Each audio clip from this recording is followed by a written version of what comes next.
Question. How do we call him?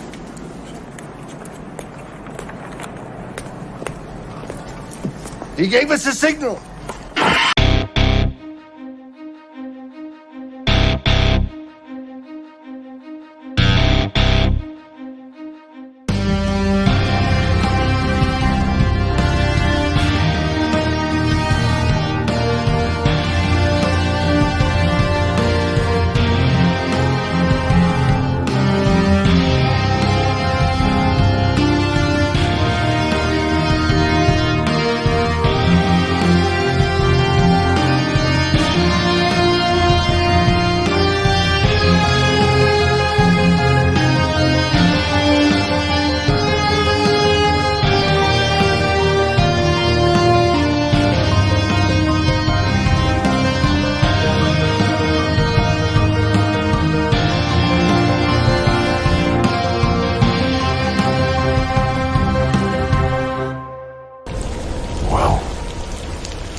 What up, Gotham Guardians and Arkham Adversaries, Jedis, Sith Lords, Wookiees, however you want to be today. I am your host, Trey of the Bat Channel, and we are live once again from the Bat Cave. But before we begin, in a galaxy far, far away, we got to bring in the absolute worst Sith Lord possible of a co-host, Mr. Super Bro Darth Corey. You don't know the power of the dark side, Trey. How's it going, fool? Going fantastic, man. It's been a great week. We're back for a very exciting show today. Good morning, everybody. Happy Saturday. Man, I was going to tell you what. I was at first, a little worried that we weren't going to have, our Saturday shows anymore because I've actually come to really love these Saturday shows, bro. We have a pop and chat always. The family's all here, and it's just a great way to start the weekend. And what better way, to start it this weekend with a little Obi-Wan Kenobi breakdown. Little Obi-Wan Kenobi, man. Oh, man, I was so excited. Literally, you guys know how I felt about the new trilogy of the Star Wars films. It kind of put a bad taste in my mouth about Star Wars films. But with that being said, what they've been doing on Disney Plus has been phenomenal. My brother-in-laws showed me the Clone Wars show a couple years ago. Fell in love with that. The Rebel show was pretty cool. But everything that they've done on Disney Plus with The Mandalorian, the Book of Boba Fett was pretty cool. And I'm excited for Ahsoka. And now, of course, we got my favorite Star Wars character ever, Obi-Wan Kenobi, finally is here. But they did as good this weekend, Corey. Not one, but 2 episodes that we're going to try to break down for you guys today. So, guys, as always, because this is new territory for the Bat Channel, we haven't really done Star Wars content before. It's going to help us out so much when you guys smash that like, you share this video, hit the notification bell so you guys don't miss an episode, subscribe because we're like 10 away from 1,400, which is awesome. Cannot wait. But absolutely, guys, if you guys can share this video, get the word out there, get your friends involved in a live chat, it's going to make the live show more fun. But not only that, it's going to help expand our audience to the Star Wars audience, because I mean, other than being obviously a Batman nut, a Godzilla nut, Jurassic Park, Jurassic World, and all that other stuff, I love Star Wars and Star Trek. I'm a weird anomaly where I love both. You're doing this all wrong. You will like this video. You will share this video. I will share this video. You will subscribe and hit the notification button. I will subscribe and hit the notification button. And finally, you will comment after the show is over for the replay crew. I will comment after the show for the replay crew. Otherwise, Darth Super Bro Corey will go after the younglings. Man, Absolutely. What is up? Let's go, buddy. What's up? Who's all in the chat, Corey? It seems like it's a bit of a loud group today. It is. We have a lot of people going today, bro. We got Lucas Ironside in here. We got Trevor H with a hello there. Lots of hello there's this morning. We got the Batman Who Laughs. We got Oracle's Clock Tower. The Butler. Hashtag Restore the Snyderverse guy. You know Bat Dan's in the house watching on his brand new PS5. Should have got an Xbox. Ooh, new PS5, nice. Red I mean, PS5 Outlaw. gets all the Spider-Man games though, and those are pretty good. Oh, he must be a Marvel fan. Oh yeah, see, Batman, you gotta change it. You're now Spider-Dan. Spider-Dan for Batman. Spider-Dan. What a red-hooded outlaw. And it's his birthday weekend this weekend. How cool is Birthday that? weekend for Birthday Batman. weekend. Batwoman, what is up? We said Bat Fanatic is here. We said the Butler, Red Hooded Outlaw. You know, Ryan Swayze's in the house. What up, Ryan? We said Lucas Ironside. Did I miss anybody? We got W in here. Oh, Yellow Devil. What's up, brother? And yes, we were playing some Jedi mind tricks. And yes, Trey is weak-minded. Weak-minded for sure. When it comes to Super Bro Corey, probably because as a child, his being his little brother, man, the mind tricks he would play on me all the time. He won all the arguments and won all the fights. Punk. But guys, if you also want to support us, super chats go a long way into improving our show with equipment, getting new cameras, lighting, better internet is probably the first thing you should always say from now better on. Internet, but you had to say that when my internet is working good today. Yeah, but like now it's gonna crap out. Yeah. Jesus, yeah. And then it will become the full dark side show. The full dark side show. Yeah, I figured, I figured since you are going to be, I knew you were going to have a blue, Jedi background. I had to come in here and represent the Sith. Well, I had to get the Mandalorian hat in, and all that good stuff. But yeah, dude, super chats go a long way. I am working on getting some new themed Star Wars super chats, as we're going to make this a regular theme, because if our Kenobi series is successful on our channel, we're probably going to do the Mandalorian. We'll probably do Andor and all the other Star Wars stuff that comes out. Maybe even the new Bad Batch, because I really do like Star Wars. More Star Wars content. Yeah. You know it, bro. I love Star Wars. Every year I celebrate, May the 4th, May, Revenge of the 5th, Return of the Sith, the 6th, or and I celebrate Awakens. This is the May. This is the May. That's the way to call it. Yeah, this is the May. I think that just should be its new title. But guys, it's so good to see all of you. Thank you so much for being here with us and helping us out with our first ever Star Wars live show as we get into it. But Corey, before we get into our breakdown of the new Obi-Wan Kenobi show, you're going to be really excited about this. A trailer just came out recently, sir, for the sequel to Star Wars Fallen Order, Fallen Order, sorry, with Star Wars Jedi Survivor. Ooh, yes. I have not watched it yet for this very reason, because I wanted to see Corey's reaction too. But Corey, can you pull that up for us, good sir? I did not know that we had a trailer for this. Oh, you didn't even look in the private chat. I put a link in there for you and everything. Oh, did you really? Yep. Oh, dude, I don't have anything in the private chat. Oh, really? Oh, yeah. You're messing with me. No. Do you seriously have a link? That makes things quicker. Otherwise, I did not go here. I'll try again. Maybe you don't get it if you're not in. Here you go. Can you see it now? Yep, I see it now. I'll bring it up. There we go. See, or maybe StreamYard works to where if you're not in the show already, Yeah. But cool. I'm excited for this. The actor who plays Cal, he was incredible in the show Gotham as Joker, and Jerome, and I'm trying to remember what the other one's name was. Was it Jeremiah? I don't know. But anyways, he was phenomenal in that. And it's cool to see that really, they could use him in live action Star Wars. I'm thinking they will at some point. Think he'll make a cameo, maybe in Obi-Wan Kenobi. But Corey, let's see where he's at in his life now, as we left kind of on a cliffhanger a little bit. with not being able to finish out his mission so much, but kind of changing the game. But let's see where Cal is up now in Star Wars Jedi Survivor announcement coming down in 3, 2, 1, play.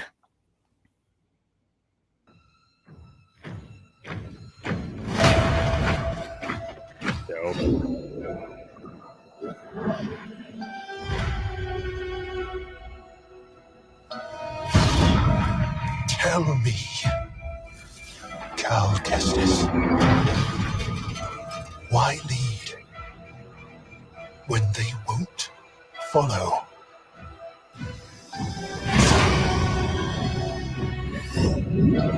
Why fight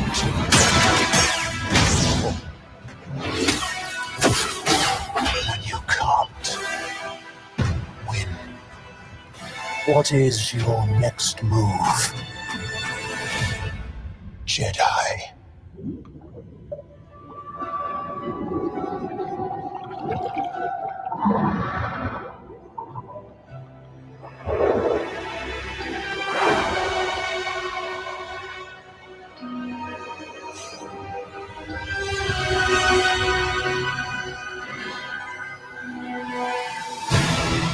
What in God's name?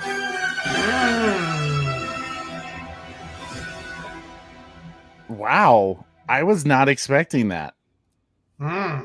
Whoa. Was that the Grand Inquisitor? Dude. I don't know. I mean, now that I've seen Kenobi, I have questions about what does the Grand Inquisitor look like? Because he doesn't look like his animated counterpart from the Rebels show. Whoa, that was crazy. Yeah, Sure what to think about that. I like that. Jedi Survivor or Jedi Fallen Order was one of the first games that I played, and it's completely a different game than I normally play. I'm not good at those parry style sword fighting games, and obviously there's a lot of that in this. But I tell you what, this is a game that I truly enjoyed. It was fantastic. Yeah. I loved every second of it, man.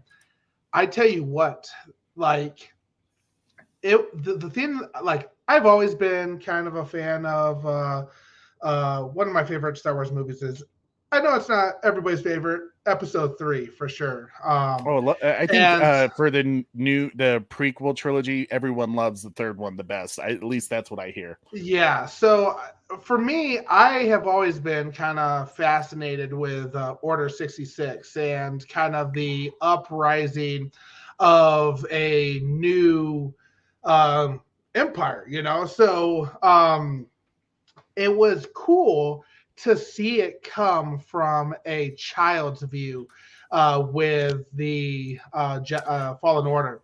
And I truly being able to appreciate it in that sense. I thought it was absolutely a fun game. If you haven't played it yet, you totally should. Bat Dan says, fun fact, Cal looks exactly like the actor who voiced him. Yep. Let's see here. That looks dope. Fallen Order was amazing. Can't wait. Love the game. Really good. Ooh, comments are coming in fast today. Retro Nerd Girl, what is up? What up, Retro Nerd Girl? Oh my God, she's good to see you. And we got one Jose Guzman in the house. Yeah. Are we watching the 2 episodes of Kenobi? No, this is not the watch party. That could be interesting. Yeah. Well, maybe we'll think about doing a watch party. I mean, I don't know. Maybe for the finale. I was thinking about it, Corey, but I was thinking maybe because we did Halo for our game party for Halo the series, maybe for the season finale of Star Wars Obi-Wan Kenobi, we could do Battlefront 2. What do you think? You know I'm all over that. You game for that? I mean, I'm gonna have to catch up in that too because I haven't played Battlefront 2 in like 6 months. Star Wars games don't make sense. How is it you can hit someone with a lightsaber over and over again? Yeah, but I mean, they gotta make it somewhat difficult. It's plot. Retro Nerd Girl in the in the house. I think you mean house, but like, okay, yes, Retro Nerd Girl. Guys, if you have not checked out Retro Nerd Girl's channel, like I've said many times before, I'm a huge fan of her channel, and it was so cool to like find out that she's like a part of my little group community, because I was like checking out her channel and thinking like, oh man, she does her reviews and her videos really well. I love them. And then all of a sudden she showed up one day and I was like, oh shit, like, it's the Retro Nerd Girl. Like, this is awesome. So if you have not subscribed to her channel, do it. You but will really subscribe to her channel. You will subscribe to her channel. You're very. I love how you're they acting did. very sifty more than I am today, which is interesting. Am I? Yeah. Well, you know, that is the way of the Force. My wife literally looked at me the other day and she's like, you almost do that too well with the Emperor. And I was just like, many years of practice, my love. But guys, are you ready to get into Star Wars Obi-Wan Kenobi Episode 1 breakdown? We're going to do both episodes today. And we're going to do like we did with Halo. We're going to rate it each episode. And then maybe by the season finale, we'll see if our ratings have changed a bit. I don't know about you, Corey, but I already had a different appreciation for this series over Halo, the series. It already started off at a high note for me. Absolutely. Yeah. So I missed that with Bat-Dan real quick. What did he say? Did you ever see the alternate ending of Revenge of the Sith game on PS2? Oh, are you talking about the one where Anakin does jump and get Obi-Wan in the back, and then he kills the Emperor and he rules the galaxy? I have seen that. I played that game. Yeah, I loved that game. I vaguely remember it. Yeah, vaguely remember. I'm gonna have to look up it. Thank you so much, Retro Nerd Girl. That means a lot. Seriously, coming from you, that means a lot. Thank you. That's it. Yes, that one.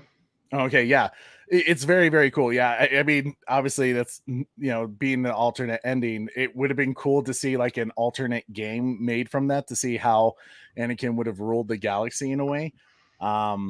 Because very much in a way, the Emperor's plans kind of, you could say they either worked out in his favor or his plans changed, because even though Darth Vader was OP'd in many ways, imagine if Anakin didn't lose that battle against Obi-Wan and he was healthy and could be what, I mean, wasn't, his weakness wouldn't have been electricity to where the Emperor could have been, you know, controlling him. It would have been a very interesting story from that point on. But yeah, Corey, are you ready for Episode 1, Obi-Wan Kenobi breakdown? You know I'm ready. So everybody, spoiler alert. Here's your chance. It's not just a signal. It's a warning. All right, let's go. So, Corey, I don't know if you watched this, but go ahead and go to our next slide. So, Disney Plus did a Obi-Wan Kenobi recap from episodes 1, 2, and 3. Yep. Now, there was something very interesting. Now, if people skipped it, that's completely fine. I watched all 3 episodes of Star Wars recently to gear up for Obi-Wan Kenobi, but they did something very interesting with that recap. Corey, did you watch it at all? I did watch it. Did you catch what they said at the end? It was from a particular scene, and I think because they made it such a big point, they are actually hinting at something. As the PowerPoint, you can see it.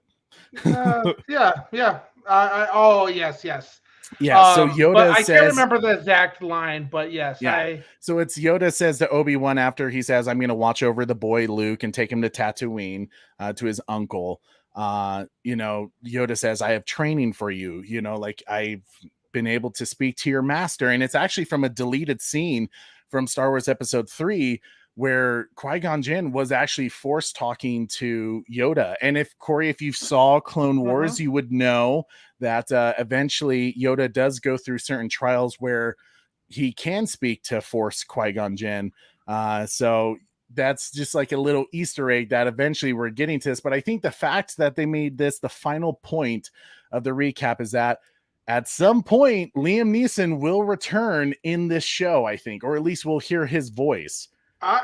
Yes, and I thought we were getting close to it these 2 episodes as well, or this episode as well. I think they're going to save this for the finale. I think, Obi-Wan is going to be down on his luck and really needing guidance and to really become the man he used to be. And Qui-Gon Jinn will be there to give him those words he needs to finish the fight, to finish the thing. Cameron Parker, what's up, brother? I need that bad. Need what bad? Qui-Gon Jinn coming. You need the Qui-Gon Jinn coming back? Oh, hell yeah, bro. I can't wait to hear Liam Neeson's sweet talking voice again. I mean, it's Liam Neeson, when he talks, you either are very nervous, because if he says, I will find you, that's when you run. But if he says, I'm here to help you, then you're like, cool. Yeah, I'll do it. Casella's Way says, I liked the episodes. I wish Obi-Wan used his lightsaber. I think we're getting to that. I think he's very rusty, and we'll kind of really break down that. But Corey, I think that's very interesting. I almost kind of wish they didn't do that in the recap to really, I mean, they were really nudging you, saying he's gonna be coming back at some point. Well, I think everybody knew it. I was kind of wondering if he would already be able to talk to him personally. Interesting. That's fair. Liam Neeson returned for Clone Wars. He would definitely return for this series. He did do that. Yeah, he did have his little stint in there, and I know he did an interview recently saying that he would love to return to that character, but of course he didn't confirm it. I think by the time he had that interview, though, he already shot his stuff that he was going to do for this show. I need that Qui-Gon talking to Obi like I need cheesecake. Fair enough. Cheesecake is good. Retro No Girl says they will have to explain along the way why Luke didn't need training to talk to Force Ghosts. It could be kind of in a weird situation, kind of like what Rey Palpatine was, just OP'd because she was the second generation of Jedi, especially one of the most powerful Jedis in the world. So it could be something like that. Mr. Sil Abdul in the house. Saturdays with the Bat Channel. The one thing that I've always thought, was there's less Jedis using the Force, so that gives that person more opportunity to utilize the full Force for themselves, is it like a little piece of pie, type thing? Possibly. But what's guys, up, Sil? What's up, Sil? It's good to see you. Sil, I know there was at some point you said there was possibly not going to be a scoop center tonight because I think you had work or something like that. But guys, anyways, if you have not subscribed to Sil Abdul's channel, he's coming in hot with all those scoops with Mikey Sutton over at Geekosity. It is a damn good show, and it's always a damn good time. His chat is lively as hell, and they're always having a damn good time. So subscribe to his channel. In the words of the Emperor, do it. Boom. All right, Corey, let's go to our next slide. Let's get right into the show. But I thought the recap was very interesting, hinting. Just as you were mentioning in Jedi Fallen Order, we got this scene hit hard. Execute Order 66 always makes me tear up. Even when I was watching the prequels again, when we got to that moment in episode 3, it still chokes me up a bit because it is such a sad moment. Sil Abdul says, Scoop Center was Thursday this week. Will be a member stream later today, though. Sweet. Ooh. Cool. Well, if you haven't joined Sil Abdul's membership, do it. Once again, another thing to do it. Because there's definitely some extra cool stuff that general people aren't able to see, that it's kind of like one of those cool things that amongst the members that we kind of go like, hey, we know what he's talking about, but no one else does. Mm-hmm. So definitely check that out. It's phenomenal. Love Scoop Center. Love Mikey Sun. Love Sil Abdul. Just great people overall, and just a damn good show. But very, very cool about Scoop Center. But Corey, when Execute Order 66 happens, I loved that we're back on Coruscant. But I wondered, I mean, we get this great action scene with the Jedi teacher trying to protect the students, the younglings, against the 501st, who eventually become Vader's fist, as we know from the Battlefront games. She's doing her best to take care of them, but of course she eventually falls, but she is able to at least take out the last clone trooper that's trying to get the kids. I wondered if the center girl is the third sister. I was looking them over pretty closely as well, because they did say, well, as we know from them, that they were Jedis that were moved to the dark side. So I wondered as well. I tell you what a great way to open the scene as well. Yeah. Again, like I said, Order 66 is wild. So Again, we're able to see it a little bit kind of for both, like I said, I like to see that, from the kids' vantage point, and we got to see some of it in the opening scenes here. Absolutely. And, I think it puts you right back into that place of where you're going to understand where Obi-Wan has, like, his mindset has been this last decade. Because, in a way it was his fault, right? You could put some of the blame on him for, not being able to help Anakin in the way that he needed. As a lot of people have theorized, would it have been better if Obi-Wan died and Qui-Gon stayed alive to train Anakin to be that father figure that he needed?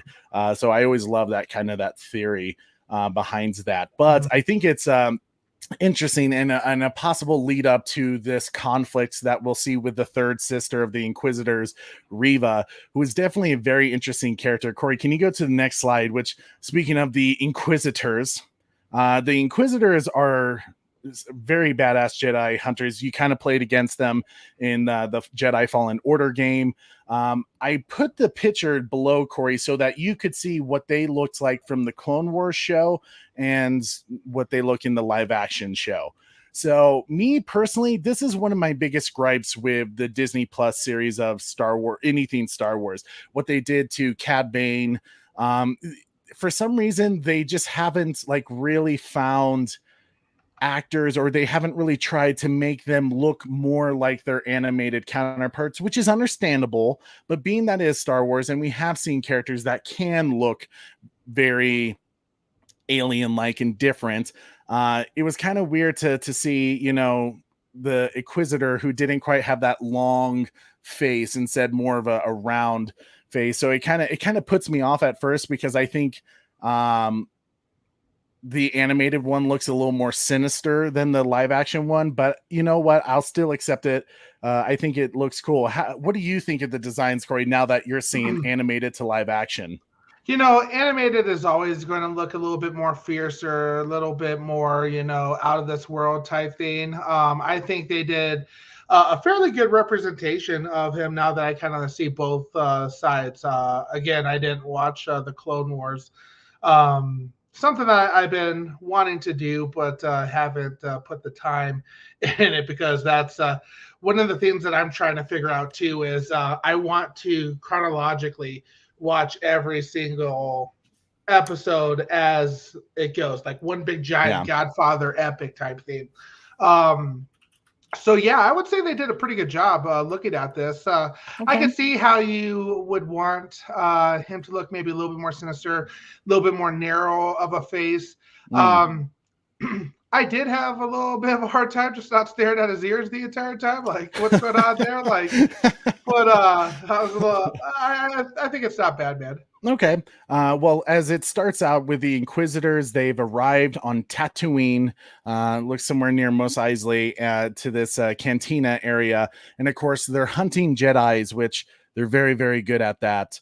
But they have the fifth brother, the third sister, and of course, the Grand Inquisitor himself. And Corey, I don't know about you, but I loved this scene, because to see some of the tactics of the Inquisitors, and it kind of goes to what we had talked about in our trailer reaction to Obi-Wan Kenobi, where I said I think this show was really going to be about how Obi-Wan he has a want to go and be a Jedi, to do Jedi things and to help people, but he's going to find out that it's going to put Luke in danger. And in a way, we kind of saw that same theme played out when Reva gives this whole speech that, Jedis hunt themselves, because, all we have to do is basically bait them to push people, to put people in danger. And a Jedi is always going to try to answer the call. Comic book Craig movies, my man, it's good to see you. Good morning, guys. Live action one looks like Pinhead. Yeah, right. Yeah. But you also have to remember, not everyone has seen the Clone Wars or any of the animated shows. Exactly. To me, it was like one of those things, like, yeah, it would made sense if it was like 20th Century Studios and then Disney kind of like took over. But seeing how Disney had basically control over the Clone Wars show for the longest time, and even the Rebel show, you would think they would be a little more accurate to the designs they even created. But it's not a make or break thing for me. It's just one of those scenes where I was kind of like, It's not perfect, but I'll take it. I'll accept it. Corey, what did you think of that whole scene with the Inquisitors where they basically they're about to kill some dude just for that one Jedi to come out and help? Well, you know me, I like to kind of overthink things. I was thinking to myself, okay, if I'm a Jedi in this world, we're past Order 66, we're trying to hide. If we are out in the open still doing things, could we stay quiet? Could you watch people get cheated knowing that you can adjust that,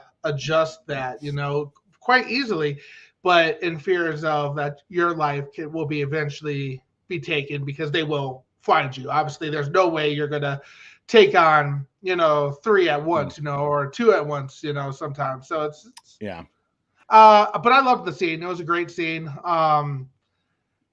Yeah, I agree with Retro Nurgle. I think this was a wonderful way to start off. But El Necron says, my only problem so far is that the Inquisitor that keeps acting so hard, it's getting a little one-dimensional. I'm assuming you're talking about Reva. And here's what I'll say about that, because I was thinking about that too. Like, my wife originally, she was like, oh, well, maybe she's actually looking for Obi-Wan Kenobi because she wants to help him and stuff like that. But I mean, I think you kind of learned that she isn't, and she is kind of just one-dimensional. And I think that's on purpose right now. I don't think that's just bad writing. I think they're trying to make it overly obvious that she is out to get Kenobi for some reason, because it's going to be revealed. She kind of has this really great speech when she kind of gathers the townspeople hunting one of the Jedis, right? Where she kind of says, the Jedis betrayed us. They abandoned us. Yeah. And she's talking about herself. I think she's talking about how they abandoned her. And my guess is Kenobi probably pushed her away at one point, that she came to him for help, and that he abandoned her when she needed him. And then the Inquisitors took her. That's a great comment too, because I think the speech and what was said earlier about how the Jedi hunt themselves is important to know, because obviously, when you watch episode 4, you're like, oh man, this old Jedi has been just hiding in the hills this entire time. Why isn't he doing anything? Why is he just, you seem like you kind of get the vibe that he's just like fooling around type thing, So I think it makes sense why he completely removes himself from the situation, because he knows that there's a greater good, a path that has to go, like he knows the rest of his life is pretty much, and he's going to be basically in prison for the rest of his life in this, hidden in these hills and rocks. And he's not really ever going to be able to travel and live that luxury life like he used to, because there's a greater plan ahead. Yeah, absolutely. And I think it goes with the fact when Nari, the young Jedi that they find in this bar, he's able to get away, and you can kind of tell there's tension between the Inquisitors, that they don't quite trust Reva. She's headstrong. She does things on her own. They can tell that her ambition outweighs her, I guess you could say, her willingness to collaborate and to be a team with the Inquisitors, which is kind of interesting. But Cameron Parker says, I'd also say I'm loving the fact that you are seeing characters from Clone Wars and Rebels, especially people like Cad Bane and Inquisitors. Yeah, I agree. The fact that we are seeing a little more background on those guys is absolutely phenomenal. I love it. But I thought it was a great opening scene with the Inquisitors. But what also made this scene, this first episode, so heavy, other than Order 66, but it's been 10 years since Revenge of the Sith. And Corey, go ahead and go to our next slide. You are now seeing a very different Obi-Wan Kenobi that we have never seen before. He's not quite that Ben Kenobi that we know from episode 4, who's very hopeful, very positive thinking, very much a Jedi, right? But you're seeing now a very defeated, depressed, man who's just completely lost and feels guilt. And he's going through PTSD from what happened since, losing Anakin and having to kill Anakin. At least in his mind, he thinks Anakin is dead. But seeing the fall of the Jedi and the fall of the galaxy and the status that the galaxy is in really weighs heavily on him, because he was Anakin's teacher, his mentor, his brother, in some episodes, his father. So it was wonderful to see this broken Kenobi, and kind of seeing the repetitiveness of his life, the boringness almost. I'm glad they shot kind of the same thing that we see over and over again to really show you this is his day-to-day life. He works at basically a sushi bar.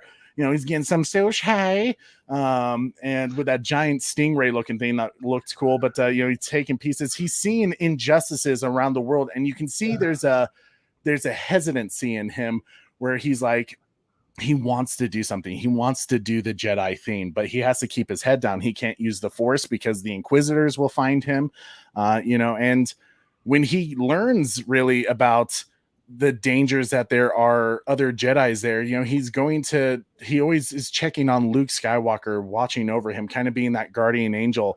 And in a weird way, Corey, I thought this was great when he finally goes back to his cave that he's staying at.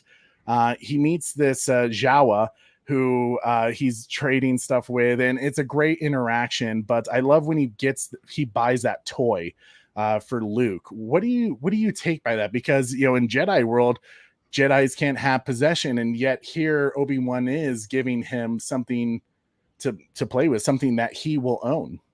Well, I think it just says more to that.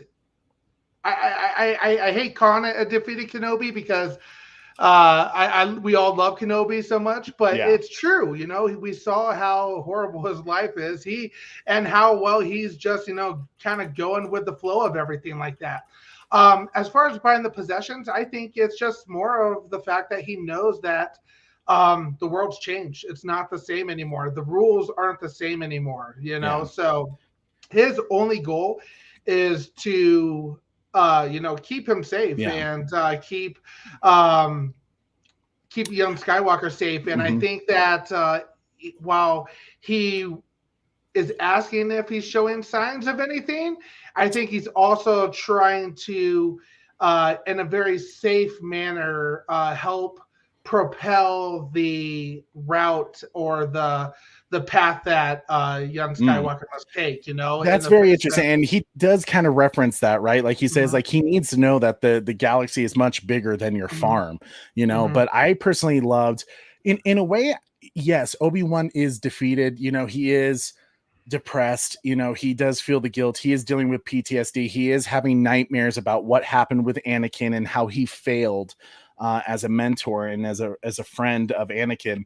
But in a way, he's also kind of heroic in a way because he's making the sacrifice to not be the man he is, to be the Jedi, to go help people because he knows Luke Skywalker is kind of their one hope. He knows that he has to keep Luke safe. So therefore, if he has to sacrifice his duty, his responsibilities as a Jedi, that's in a way kind of like a beautiful thing that I think makes him very heroic.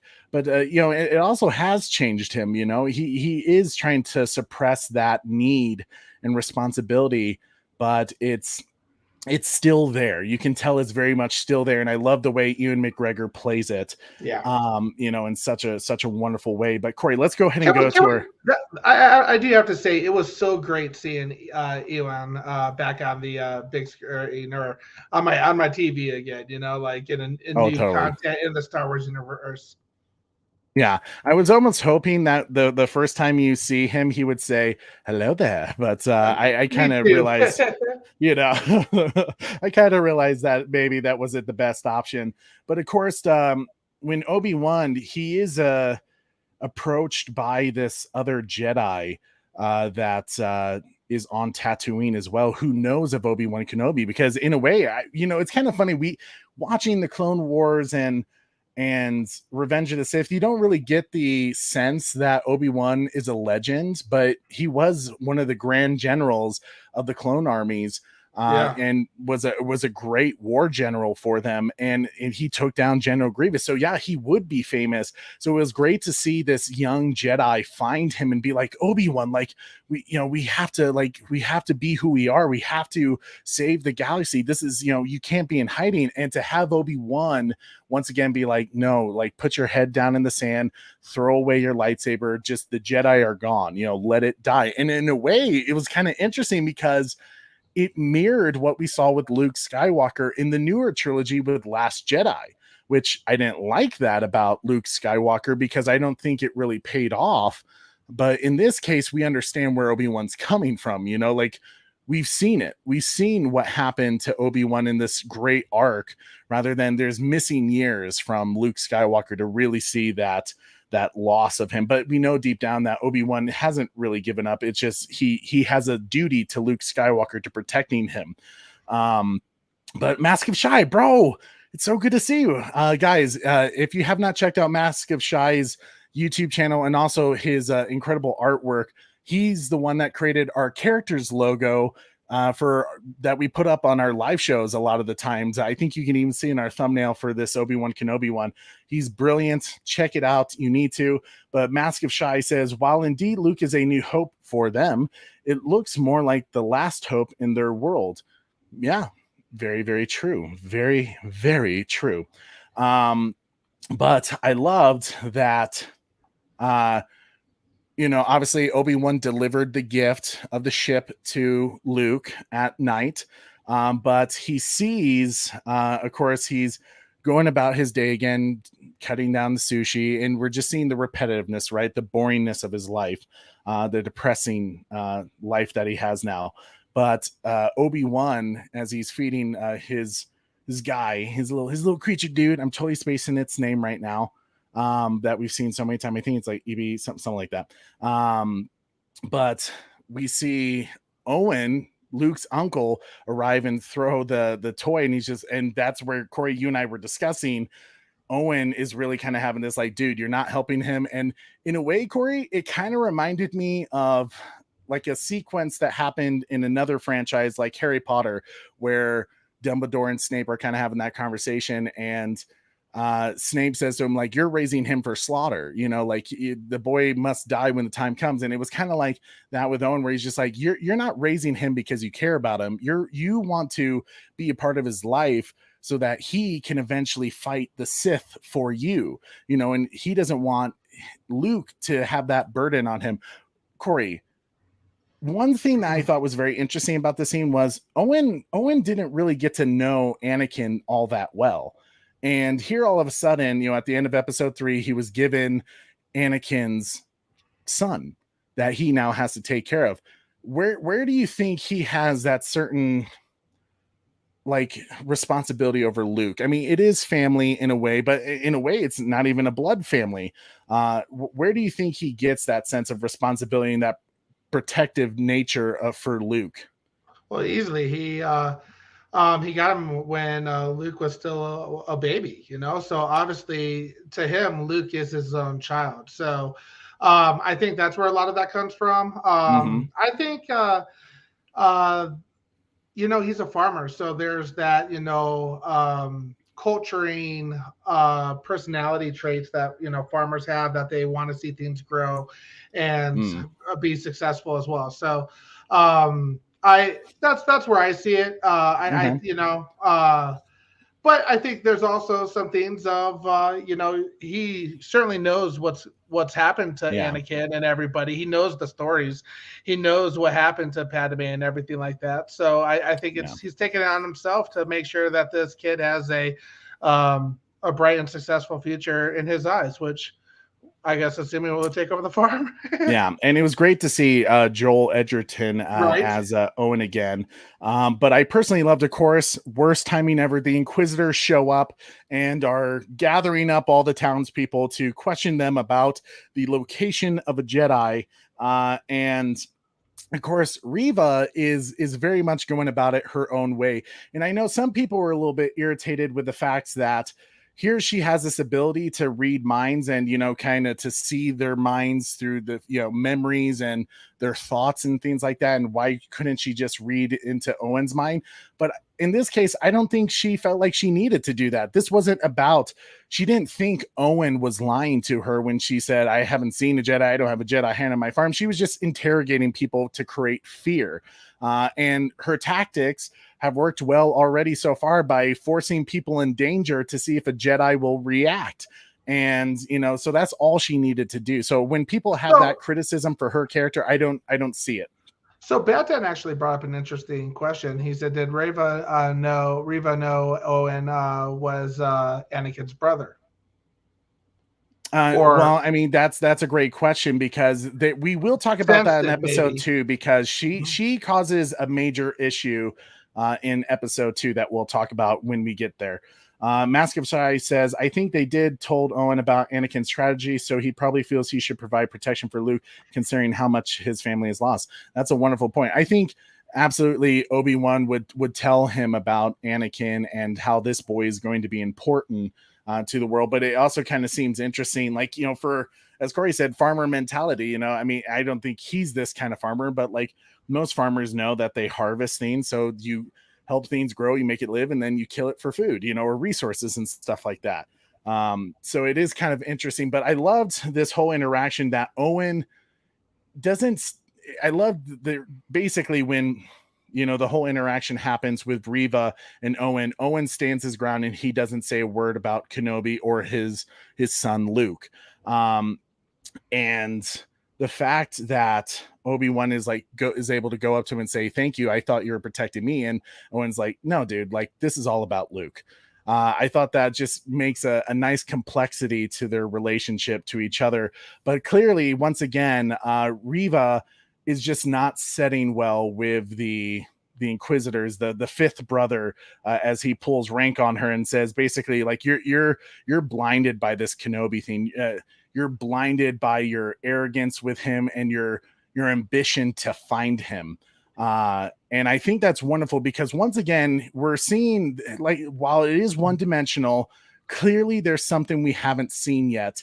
And they're going to answer that for us at some point. We are going to get a flashback of Reva at some point that explains her hatred, her need to find Obi-Wan Kenobi, because it just seems like a relentless pursuit that she's not going to give up, whether she's ordered to or not. Which is, to me, that makes her very interesting. I love the question mark of why. What is it exactly about Obi-Wan? Or is it something with Darth Vader? Who knows? Retro Nerd Girl says, I don't think Reva can know deeper thoughts unless she peers deeper. And at this point, she doesn't have a reason to suspect no one. Exactly, Retro Nerd Girl. I don't think she can just randomly read thoughts. I think she has to, use her force abilities, But she's obviously sensing things. And, she, I think something in the force, could have said, like, hey, this is the person you want to, question. Well, yeah, I mean, in a way, yeah. Well, I mean, in a way, she senses a force presence, but she already knows who that force presence is, at least in her mind. It's that one Jedi, Nari. Mm-hmm. So in a way, while it's bad news for Nari, he kind of covers Obi-Wan. It would have been super interesting, though, because like I said, if you believe what Qui-Gon said in episode 1, yeah, everything happened for a reason with the Force, and the Force brought him to Anakin. So yeah, the Force per se would have brought him to her. She just was clouded in her judgment, thought it was something else, but really it was, I personally think that it was in connection to Luke. Yeah. And personally, Corey, go ahead and go to the next slide. I think one of the best things of episode 1 was the little girl who they got to play, Leia Organa. Holy shit, was she a perfect casting? She's exactly what I imagined Leia Organa to be. And they brought back Senator Organa, from the original Jimmy Smits, I think is what Cameron Parker said earlier. Absolutely right. It was great to see Bail Organa again, and to see his relationship with Leia. They're very much, they're fighters, they're warriors, right? She's very rebellious. She's independent. She's strong. And I love that she gives her mom trouble, and that she just kind of she wants to see the bigger world. But I also love, Corey, the fact that they made her, she has an ability to read people. And I loved that interaction she had with her cousin, where her cousin was like, "You're not a real Organa, you're basically a pet." And I love that she tests him and be like, "This is your weakness, fool. Like, you want daddy's approval and you're not going to get it because you're a failure." Like, that is so Leia Organa. And to me, that's why she was just a phenomenal choice. This actress, I believe her name is Vivian Lyra Blair, just absolutely fantastic. And it was great to see what kind of the other Skywalker was doing, right? The other Anakin child, that she's off on, with oh gosh, Corey, I am so mad at myself because I shouldn't be forgetting the planet that Organa is on. Wow. I'm not going to tell you until you figure it out. That's is going to be fun. Mm-hmm. Oh gosh. It's, this is you're great. Really... Search your feelings. You know it to be true. Alderaan. Oh! Yes. I can't believe I had a brain fart there, folks. I apologize. Jesus. Alderaan. Oh my God. That's so stupid of me. But Alderaan, which was very beautiful to see. I love how she's always escaping to the forest and doesn't want to do her princess duty. She'd rather be getting stuck in the dirt and playing in mud, which seems like a very Leia Organa thing to do. And I thought it was phenomenal. But Corey, go to the next slide. Of course, we can't have Obi-Wan Kenobi, an entire series of him just working at a sushi bar, basically. I do have to say, I completely agree with the casting for Leia. I think she did a fantastic job. I thought she brought in some of that feisty young thing, atmosphere that or personality traits that we see from an older Princess Leia later on. So I truly enjoyed seeing her. Personally. I agree. But of course, like I said, you can't just have Obi-Wan working at a sushi bar for the rest of his life. You need to have him find the call to action. And of course, in this case, the call to action is a trap. So Leia, of course, while rebelling and going out into the forest, she is captured by a bunch of kidnappers, which, Corey, did you recognize one of the kidnappers? You're going to be stoked when I tell you this. Looked a little familiar, but I wasn't sure. Did he look familiar? He should look familiar, Corey. Do you need a little help?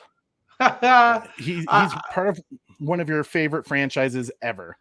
Dude, I'm horrible with you're horrible. Maybe this maybe this will help you. Okay, here you go. Great Scott. No way. Is that Needles, him? Bro? It's Needles. No way. Yeah, it's Needles. Needles? Yeah, it's the guy who kidnaps Leia is Needles from Back to the Future. If you guys did not know that, there you go. Easter egg for you. That is great. When I saw his face, I looked at it and I just stared at it. Right? Yeah, call me chicken. Man, when I saw it, I was like, I looked at my wife and I was like, oh my God, I know that dude. Look it up. I was dude, like, I thought he looked familiar. I just he does not look like Needles in that though. Right. Well, of course, after Needles has kidnapped Princess Leia Organa, Senator Organa knows no one to go to because he can't reveal who Leia truly is and have them look into it. So he calls the one person he can trust, which is Obi-Wan Kenobi, who is hesitant at first because he doesn't believe he can still be that same man that he was before. And not only that, he has a responsibility to Luke Skywalker. But in the end, Leia is just as important as Luke. So the Jedi in him answers the call. He digs up the middle of the desert his old lightsaber that's been modified, it looks like, from episode 3. And I loved, Corey, that they had Anakin's lightsaber in there too, already setting it up for when Luke will get that lightsaber. But of course, he answers the call and he takes the ship. But as we learn, Reva still continuing her pursuit of Obi-Wan. She knows that if she kidnaps the one man that she knows Obi-Wan had a connection with during the Clone Wars, Bail Organa, that maybe it'll draw Obi-Wan out of hiding. And that's where episode 1 ends. And to me, it was just a great episode. I loved it personally. I thought it was a great start. A couple of issues I had. I thought the whole kidnapping scene looked a little funny. It felt weird that these adults were having so many issues trying to catch her that it took so long. I'm not surprised about that for one bit. One bit. I mean, you're simply saying, I mean, it's just the choreography way of it. It was like she wasn't even running that fast, you know? Yeah, but I think the one thing that I really appreciated about this young Leia was the fact that, obviously she has some force powers, as we know, and she's one with the force. And obviously girls, develop a little bit quicker than guys, boys, and such like that. So she already seemed a lot smarter and tuned with the force, even though she doesn't realize it yet, So for me, she was reacting to things very quickly, escaping around things. And while the scene maybe wasn't as quick, she was like, a few steps ahead, so really trusting her senses, in my opinion, compared to a young Luke that we see in this episode, as well as, even she seemed a little more, in tune with her senses than a Luke in episode 4 as well. So I kind of liked it. I thought it was good. But ratings for this one, Trey? Ratings? Yep, I think we always got to do it. So, Corey, as you guys know, as we did with our Halo series, what we do with our films that we review, we always rate the episode. And of course, at the end of this series, we will take a look at the entire series and see if our ratings have changed over time. But, Corey, what would you give the first episode of Obi-Wan Kenobi? Well, I'm going to give it I was going to make you go first, but I'm going to give it a 8.3. I loved the fact that we saw Obi-Wan Kenobi again. I loved that we saw a little bit of Luke. I loved that we saw Leia. I loved that we saw Order 66, a glimpse of that. The Inquisitors. I think this is on track as of right now to be the best Star Wars TV series we've ever seen. So very happy with episode 1. The only thing I probably could have done to rank it a little bit higher was I would have loved some fight scenes, but I understand why we didn't get some major fight scenes, in the very first. But I give it an 8.3 to start. 8. I think that's a very fair score, and I think. I'm trying to think. Really, my only couple of cons were seeing the simple fact that the live action designs of some characters isn't perfect for me, so it kind of hurt my experience just a tad. And I personally thought the kidnapping scene with Leia looked a little silly, looked a little comical, but I still really, really loved it. It was a great episode to start on with the Order 66 and the scene where Kenobi is at now with his life. I'm going to go, you know what, Corey, I'm going to agree with you. I think an 8.3 is a good score for that. So I'm going to agree with you. All right. So that's great. And obviously that's fantastic, man. Yeah. 8.3. So perfect. So Batman Who Laughs says 8.3 as well. 8.2 from Oracle's Clock Tower. Okay. Cameron Parker gave it a 14 out of 10. He was just loving it. This is the greatest scene since sliced bread. Nothing's better. Nothing's going to be better. Retro Kevin. Nerd Girl at 9. Give it a 9. Nice. I like it. 8.4 from The Butler. 8.5 from Batwoman. 8.4 from Trevor H. Okay. Cameron Parker says it was one of the best openings to a series I've seen, plus story. 8.4. From hashtag Restore the Snyderverse guy. 8.2 from Bat Fanatic. 8.9 from Bat Dan. Massive Shy, thank you. Corey over Trey. I see how it is, Massive Shy. Ryan Swayze gave it a 7. Gave it a 7. Out of curiosity, what were some cons that you had, Ryan? I think think, if I recall, he wasn't a fan of Leia. If I saw You one of thought his she was annoying? comments. I think she Yeah, gets annoying honest. in the second episode. Yeah, he said she gets annoying. Yeah, in the first episode, I didn't mind her at all. Second episode, yes, I'll agree with you on that. Massive Shy gave it an 8. All right, so we're all. I think we're all pretty fair scores. We're probably. In I that, agree. I think 8, anything 3 to above 8, a 5 6, range. above a 7 is fair for this. If you had a 5, I would have been curious and real interested to hear. But overall, a great start to the show. Corey, are you ready to get into episode 2 of Obi-Wan Kenobi? No, I am. All right, well, let's just go ahead and dive into it with Obi-Wan episode 2. This obviously, because we're doing this all in one, we don't need to do a recap like we normally would with the episodes like Halo the series. But Corey, let's just go ahead and dive right into it. So Obi-Wan, who is answering the call to go find Leia to bring her back to her parents on Alderaan. See, I'm not going to forget it now. Say it 10 more times. Alderaan. Say it 100 more times, and the word you said 110 times is. Anyways, Corey, can you go to our next slide? Oh yeah. So Obi-Wan has arrived on this planet that seems to be kind of the I guess you could say kind of the criminal underworld. A lot of drugs are created here. Just kind of a place of poverty, I guess you could say. But this is where the kidnappers have taken Leia Organa to await Obi-Wan's capture. Corey, this was a wonderful scene because did you see a cameo? I hope you noticed it, my man. I know you haven't seen Clone Wars, but you still should have noticed the old homeless dude asking for money. Was that the Tamura Morrison, buddy? Yes. The clone himself. Yes. And not only that, Corey, he's part of the 501st, so Vader's fist. So one of the groups that attacked the Jedi temple. Yes, and what's the actual actor's name? I recognized him, but I again, actors' names. Tamura Morrison, yeah, I said. Oh yeah, was it Tamara? Tamura Morrison, yeah. Okay, yeah. I'm horrible with names. Hurtful. Yeah. But yeah, it was wonderful to see, especially with Obi-Wan, because Ewan's reaction to that was phenomenal, because clearly it was like, oh shit, like this is one of those people that took out my entire group, my Jedis, all my Jedi family. And it did very much look like a Blade Runner world. I didn't even think about that. Retro Nurgle. Yes. Great reference there. I loved that.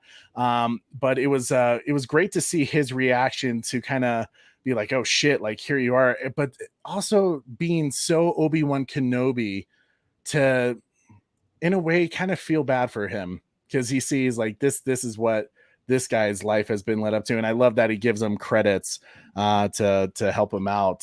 But I think it was mostly not to cause trouble. But it's sad to see that the clone troopers, after the Empire has gotten rid of them for stormtroopers, to kind of just see them off to the side. They're nothing. I mean, yes, in a horrible way, they did kill all the Jedi, but in a way, well, no, they did. They enslaved the galaxy, but it was still, like, when you think about it, they did stop the Separatists. They did stop the CIS, no, CIS. Yeah, CIS.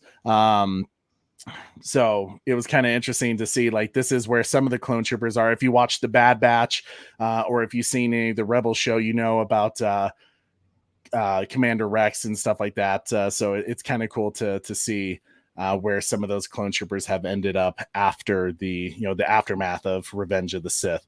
But Corey, here is a great thing. After Obi-Wan has donated some credits to that fine clone trooper there, Noel says the scene with a decommissioned clone trooper is such a political statement, isn't it? Yeah, it is a bit of a way of, especially of how we treat our veterans here in the US sometimes. So yeah, it was that great catch there, Noel. But as a way that when Obi-Wan is stopped by a lady who wants to offer him some spice drugs, and in other words, some from Felucia, which was that planet that Ayla Sakura was on. Yeah, Ayla Sakura. Yeah, I think so. The Twi'lek Jedi who was killed, and also some other spices. That actress, Corey, is Ian McGregor's daughter in real life. Oh, really? Wow. Yes, it wasn't technically, it wasn't the clone troopers' faults. Yes, with a chip in their head, but for those who didn't watch Clone Wars, you don't know that. That the clones had no control over it. But it felt like Ben saw himself in the homeless trooper. Yeah, Completely agree. I could see that. I could definitely feel that. But of course, Obi-Wan says that he's looking for his daughter who has been taken. And she says basically, like, this is the crime world, bro. You're like, good luck. You're not going to find her. But of course, a young boy overhears him and says, there's a Jedi that can help you, that I can take you to for a price.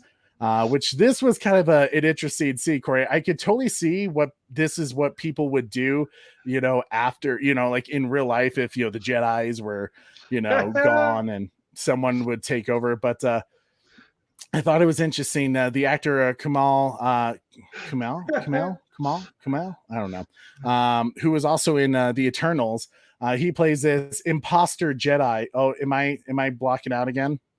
Well, we still hear you. Your video is a little lagging, but we still hear you. No, I was doing so good. We were on it, Corey. That sucks. Well, internet not being so great. Yeah.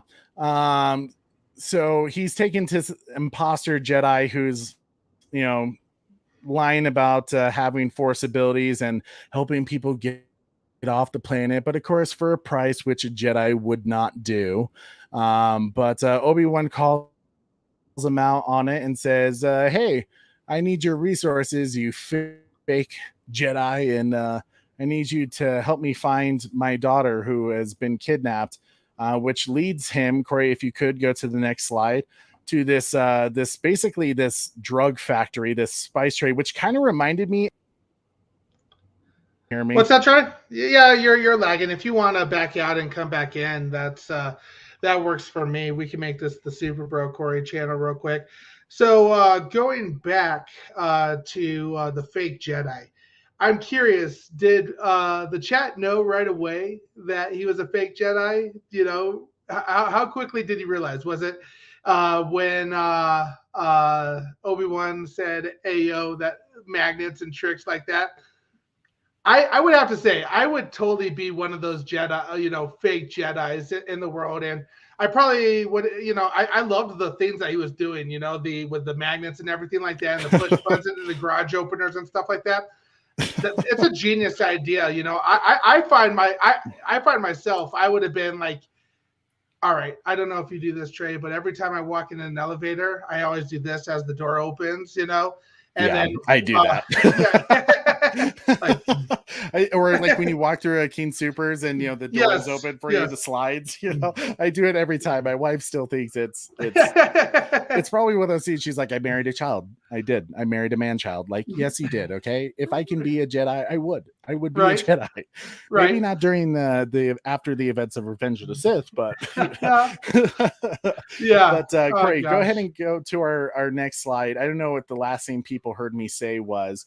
But Obi-Wan goes to this drug factory where Leia Organa is being held.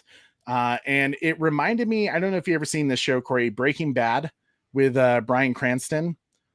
They even had like the colored suits on. I loved that this one chemical looked like the blue glass heroin that Breaking Bad Walter White has. I was totally thinking Breaking Bad. I was like, oh, Breaking Bad Obi-Wan Kenobi. I like this Obi-Wan. It was funny, and it kind of like when I saw it, I just like my head tilted. And I was like, why is this like this? Aesthetically looks like Breaking Bad.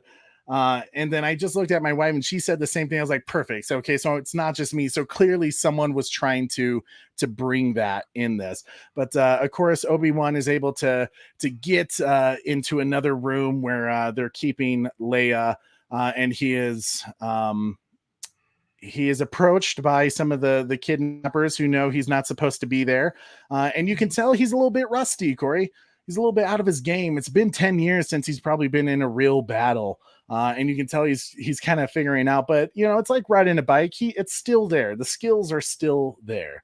What did you think of that whole sequence of Obi-Wan finally kind of having to get some action in, Yeah, throwing some punches, still not using the force, which is impressive. That's, amazing restraint. I felt like it was like, especially when there's no rules anymore. If, I feel like I would totally be learning like force choke and, some different things. And, as a Obi-Wan Kenobi just chilling in the caves, I'd be doing tons of force things that I shouldn't be doing, that was approved by the Jedi Council. So it was cool to see him, use some guerrilla tactics in some ways. Like it was, he was brawling, and he was getting his ass kicked at some points, but it was fun to watch. Yeah, absolutely. And I loved the fact that Obi-Wan kind of, as they were like hinting that the spice thing that that one girl gave him would be used at some point, obviously not for Obi-Wan's drug purposes, but to create a cloud that would get basically all the kidnappers high and passed out, so that Obi-Wan could evade and leave them. How did he know it turned into a cloud, mate? Obi-Wan's not a drug addict. Don't even joke. A pint of wine. No, a pint of wine, you said. A mega pint. Oh my God. But of course he finds Leia Organa. And I love that Leia was like ready to go to like, go after and be like, try to escape herself. Like once again, very Leia thing to do. I was almost kind of hoping that she'd be like, you're a little short to be a Jedi. I'm just kidding. Retro Nurgle said, I loved how he struggled with fighting. It had a nice energy to it. It did, because I think it just once again goes to show it has been 10 years since he's really seen any action. So yeah, so he would be a bit rusty. His life has been ordinary the last few years. I mean, last decade, just doing the same thing over and over again. That really wouldn't require much, fighting, you would think. But yeah, great point. Using the force as a beacon to the Inquisitors. Exactly. And that's why he's repressed it for so long, and why he's out of practice really in such a way. But yeah, so anyways, he's able to get Leia. She doesn't quite trust that she's there to help him, but Obi-Wan tries to comfort her and say, your father sent me. But you could tell she's still a bit reserved about this guy she's never even seen here to help her.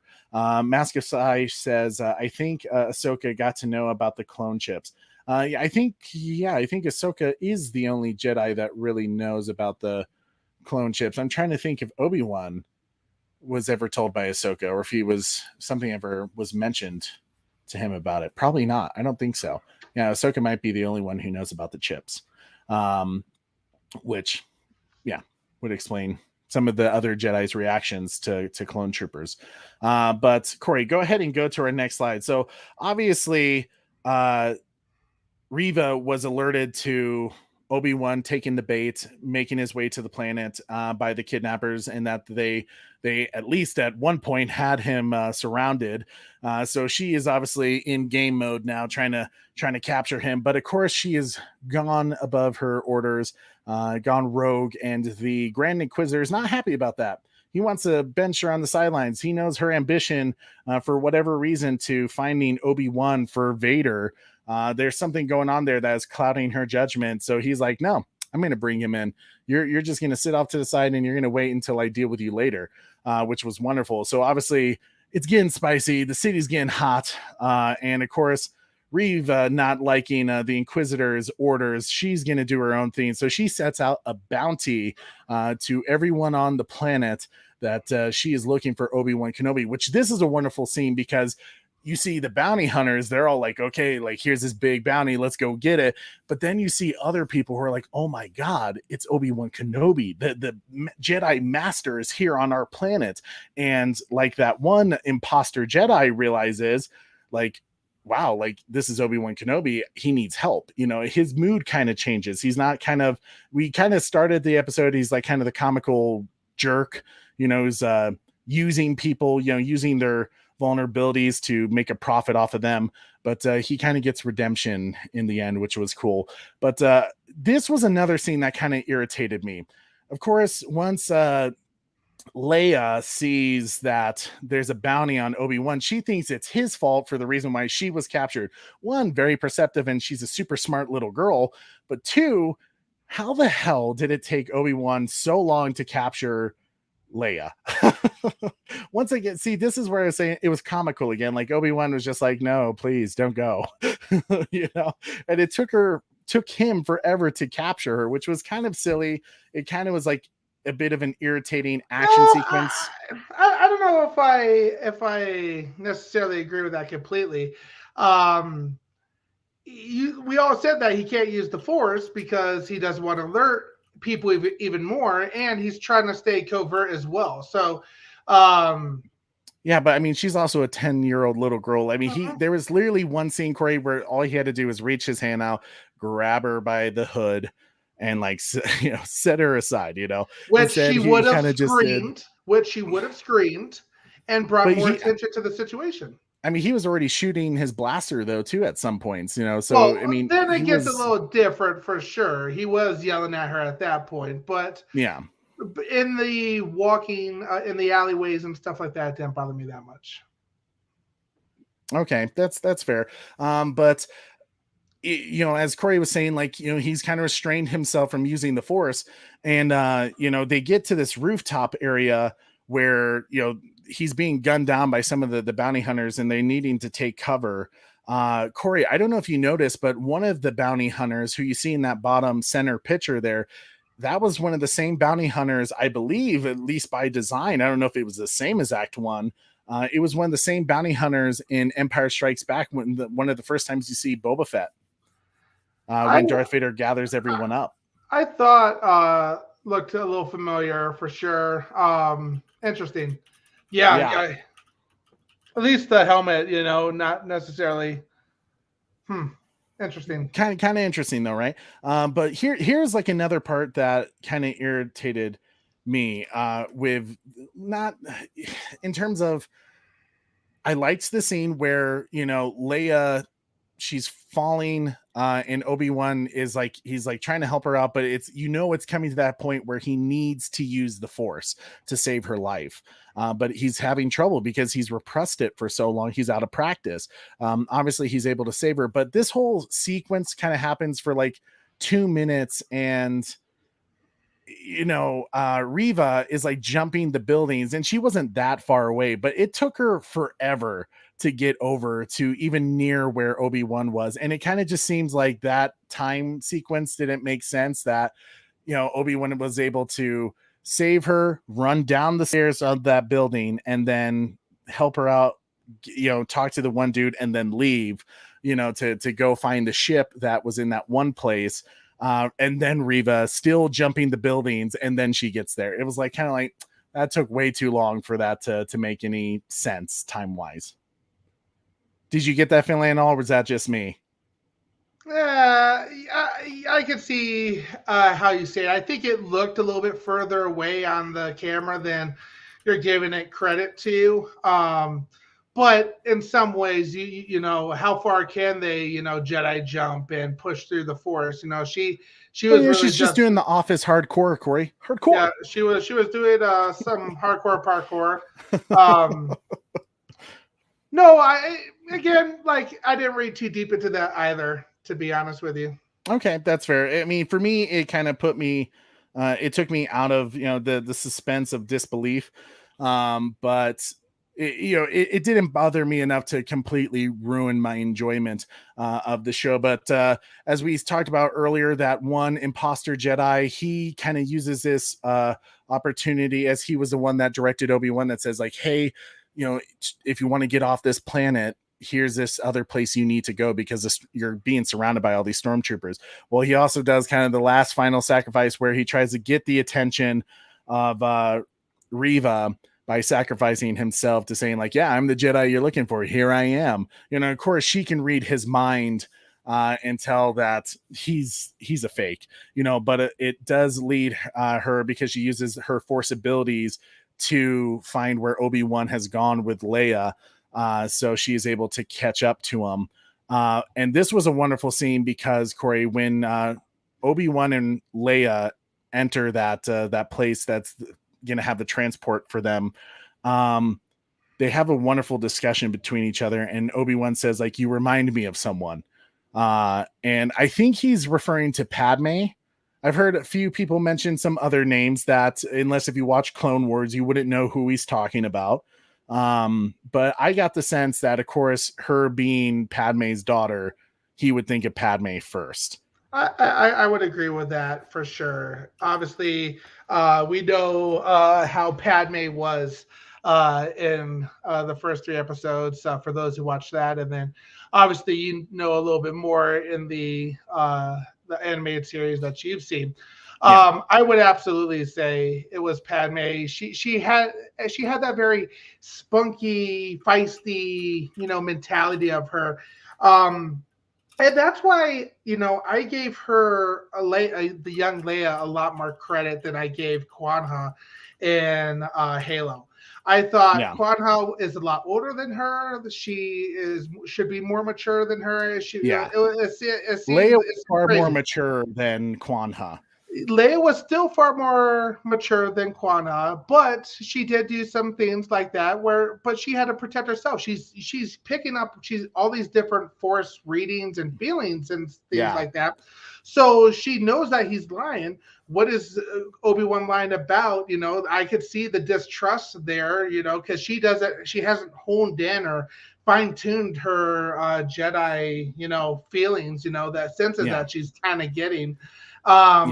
So personally, I didn't, the whole relationship and some of the things that you were kind of nitpicking about Leia didn't bother me one bit. That's fair. Okay. And I hear what you're saying, and it is slightly adjusting my feelings to it. I just think the first time viewing it felt weird. Some of the transitions didn't feel smooth or made sense. I wonder if it's because we spent 9 episodes bitching about Kwanha. But in the first episode, I was like, "Oh my god, love Leia!" Like, Corey, let me tell you how much I loved the first episode and how I think the girl nailed the first episode with Leia. I looked over at my wife and said, "You know what? I think I'd be okay of having a daughter." Whoa. And she looked at me and she was like, "Yes, let's name her Diana Leia." And I was like, "That's not a bad name, but no, I still don't want girls." Oh yeah. But I looked at her, I was like, "Oh, that girl's adorable, and she's a badass. I love it." Could be that Mando love interest that Kenobi had. Oh yeah, I know who you're talking about. Yeah, I mean, he could be referencing her, but I got the sense because of who Leia Organa truly is that he was referring to Padme. That's how I felt too. Yeah, but Reva is able to catch up to Obi-Wan and Leia, and Obi-Wan knows that he may have to finally use his lightsaber. So he tells Leia to go ahead and get on the transport, and that if he doesn't get there in a few minutes, to basically leave without him. So he's already willing to sacrifice himself for Leia, which is beautiful because he knows Reva is after him. But Noel says, of course it's Padme. It was suggested in the flashback from the first episode. Exactly. That's what I think as well. But I've heard a few people on Twitter say like, oh, he's totally referencing, I'm totally spacing her name, the Mandalorian princess, I think. But yeah, I get why people thought possibly that, but it makes more sense that it's Padme. But of course, Reva is using this opportunity to really taunt Obi-Wan. She's, basically playing into his fears. And she even says to him, kind of the big reveal that she does is she tells him Anakin Skywalker is still alive. Darth Vader is still alive. Now, Corey, this is where I had a few issues with this episode as well. One, while Reva can read minds. Satine. Thank you, Batan. I knew it was like an S. Satine is the Mandalorian love interest that Obi-Wan had in his younger years. But with when Reva mentions that Anakin is still alive and that he wants Obi-Wan, he's been searching for him. This is the first time that Obi-Wan realizes after 10 years that Anakin is still alive. Darth Vader is still alive. Now, where I personally had issues with this part is that Anakin, if you know anything about Anakin and Darth Vader from the Marvel comics that have recently come out that are considered canon, I guess you could say, you would know that he doesn't let anyone know who his real name is. He, like, if you found out that his name was Anakin, he kills you on the spot. And he does a lot to protect his true identity. Now, she is we are guessing that she was one of the younglings during that raid on the Jedi Temple during Order 66. So she could have seen Anakin kill the younglings. So that could be why she knows, but it still seems unlikely that for her to be an Inquisitor, that Darth Vader would keep her alive. Because that's just kind of his personality, is he just doesn't want people to know the truth behind the mask, you know? Well, it kind of reminded me of some of like Anakin's hate. Like the Jedi turned their back on him, remember? And she was saying very similar things as well. So she heard it from somebody, right? To help come over and be an Inquisitor. Yeah, and I like what Batdan said here. You know, in terms of Reva knowing Anakin Skywalker is Darth Vader, I'm going to be optimistic that there could be a good explanation for how she knows and why Darth Vader allows it. I agree. So that's why it's like, if they don't explain it, if they just say, oh, well, she has Force abilities to read his mind. But, you know, Darth Vader, I think in the comics even has said that he uses Force abilities to mask or to create basically force walls so people can't read his thoughts. You know, that's just how protective he is, you know, of his true identity.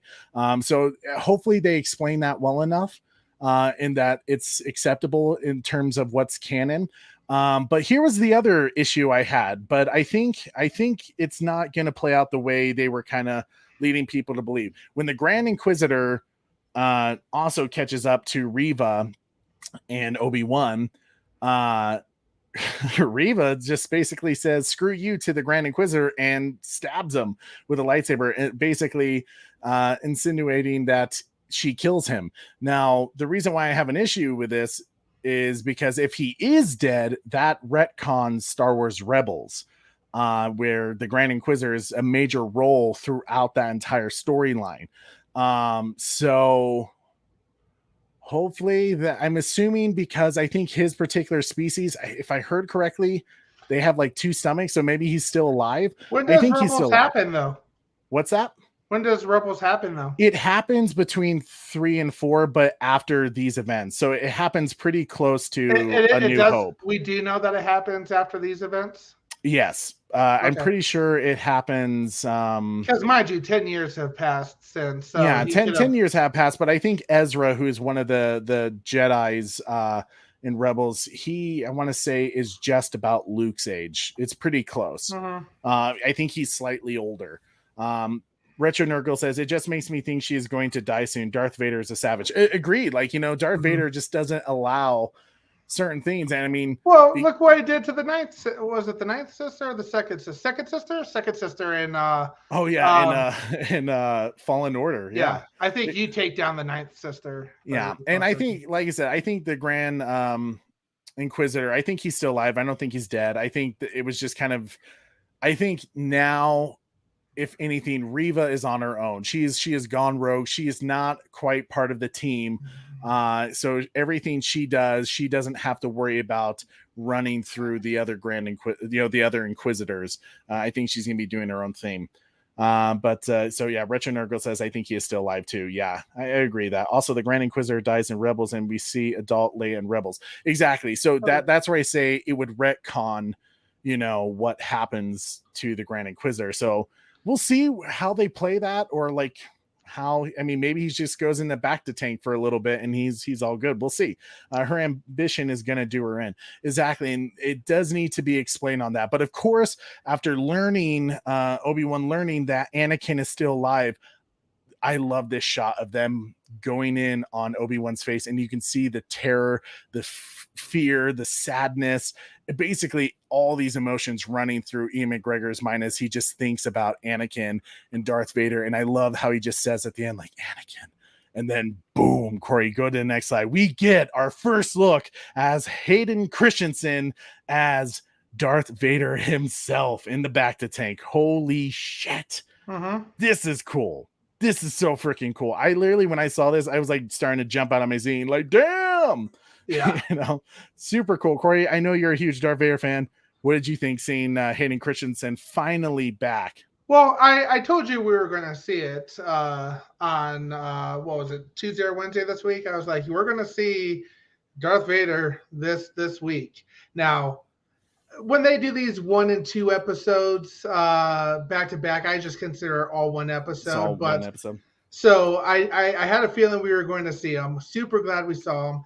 And I think it was interesting to see his kind of, eyes open. He's aware that Obi-Wan is out there, like Do you think he sensed Obi-Wan's presence from that little bit of force he used? I think he sensed it right away. I think,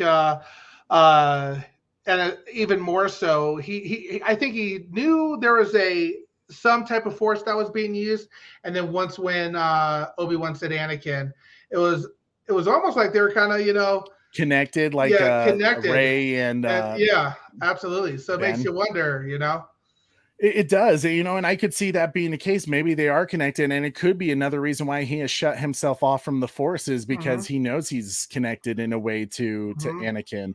But it was such a cool reveal. Obviously, episode 3 will probably actually see Hayden Christensen, at least maybe in the Darth Vader suit, which has me, when you think about it, Corey, it's kind of already crazy because this next episode we'll be halfway through the series because it's only 6 episodes, which in some ways is kind of gross as well.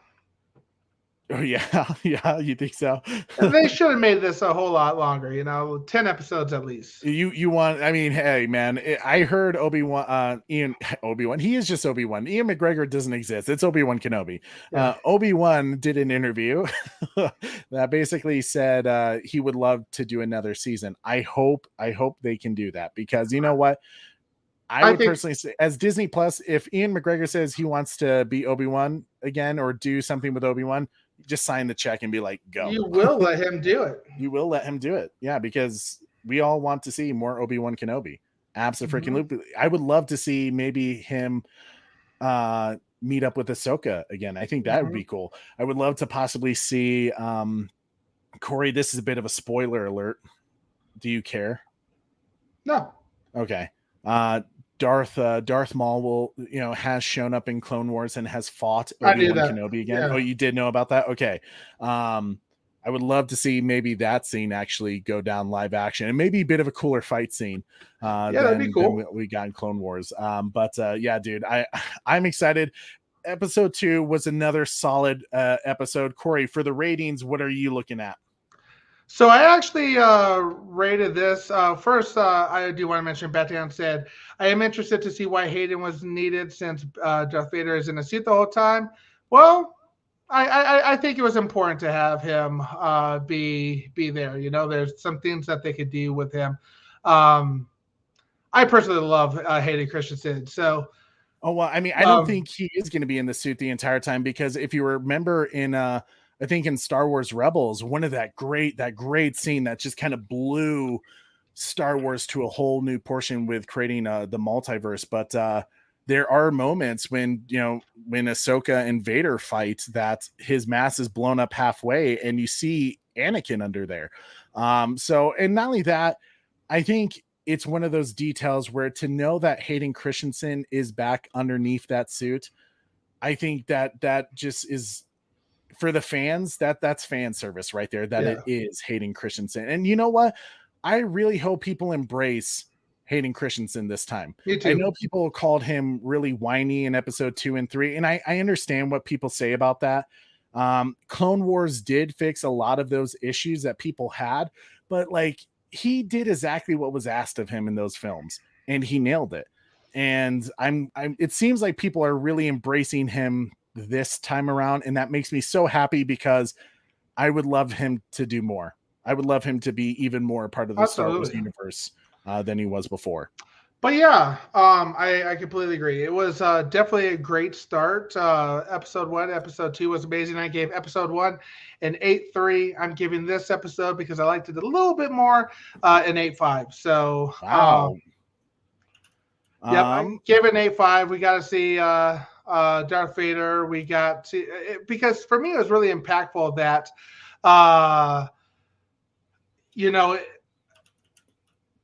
Kenobi just realizing Vader is still alive, Anakin's still alive. That was super impactful to me. I loved seeing the kind of back and forth issues with him and Leia from the get-go because he's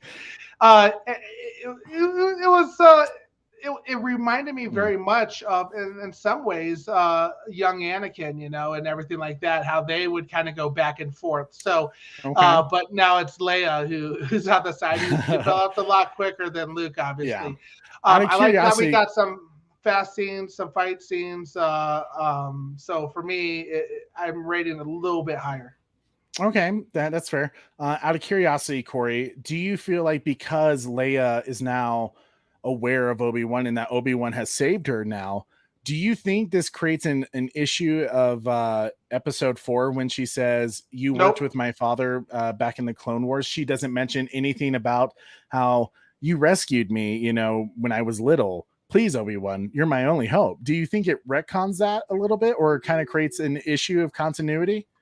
I'm not too worried about that personally. I could see what she's saying. They could have done something a little bit different. And, in some ways, Star Wars is all about, kind of rechanging lines and stuff like that as well, or little themes that happen. Because George Lucas changes it every 5 years. Just somehow enters the vault of Star Wars, like clips a little thing, like, there we go. Right. So you bring up a valid point, but